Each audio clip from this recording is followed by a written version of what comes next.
I just wanted to talk about the beard for a minute because it's quite something.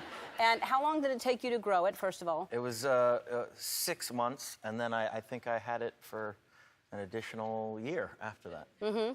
And how did people treat you?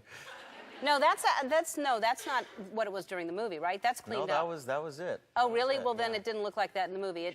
Maybe it's because there was so much ice on it too, because it was always frozen. That was actually wax. I had a fantastic makeup artist in this movie who did all the stuff from the bear mauling, and there was wax that she dribbled all over my face every day. It was about a 4 to 5 hour makeup job every day with all the scars and.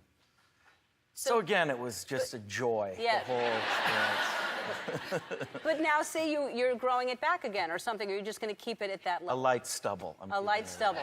Yeah. Do you like wearing? I don't think I'll ever have a beard like that ever again, unless it's for a role. But yeah, it's hard to maintain. It's just stuff gets in there. You know, you're eating and then food falls in. Right. And you have to shampoo it, right? You have to shampoo it, yeah. And do you put conditioner in it? I did. Because you want it to be soft. You do want it to be soft, otherwise it gets like a Brillo pad. And can you?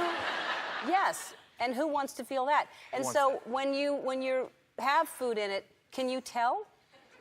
Oh, it's very visible. Yeah. I mean, no, but if you don't have a mirror, sometimes do you feel like you've walked around and there's been food in your beard? Well, if you have good enough friends, they notify you if you have mustard on your beard or something like that. They let you know. All right. Just checking.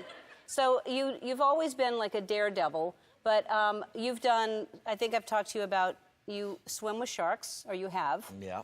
And you jump out of an airplane. Yeah. On a regular basis, or will you? I only did that once. Will you do it again? When both parachutes don't open, you tend to not go repeat something like that. Yeah. What are you talking about? Well, then how'd you get down? I jumped out of the airplane, and then my first chute didn't open. It's tandem, so somebody's on your back. They cut that line. We started free falling towards Earth, and that's when you get the 8x10 glossies of your whole life flashing before your eyes. And then the second one was tangled as well, and I saw my friends sort of popping off with their parachutes, and I'm still plummeting towards planet Earth. And then that was tangled for about a good, 20, 30 seconds. And then he untangled it. And then he told me, oh, you're probably going to break your legs now because we're going too fast. So it was one of the worst experiences of my life, and I'll never do it again. And did you break your legs? I did not break my legs. Wow, so he's whispering in your ear, or yelling in your ear. Screaming. You're going to break your legs. You're going to break your legs.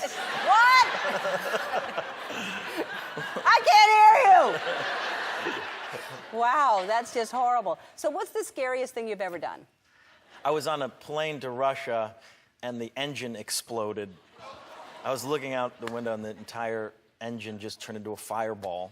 It was right after Sully had that incident happen to him where the geese flew into both engines. Right, and he landed on the river? This happened in one of the engines, and I was the only person there that seemed to see this, but it was a flaming fireball, and it was all Russian passengers, and I kind of felt like I'd already died and gone to heaven because no one said anything. And I was screaming at the top of my lungs saying, what the hell is going on here? And these people just kind of looked back to me, and the stewardess came out and said, we seem to have a slight problem here. And the Russian guy finally said, what is the problem? And he said, well, we lost one of our engines. And he goes, how many engines did we have? He goes, well, we had 2, and now we have 1. And he proceeded to say, that is not good. That is not good.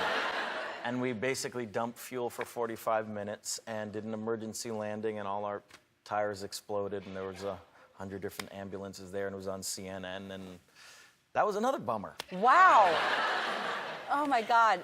That's incredible. I feel like I should write a book now. Yeah, well, no, I'm going to write it.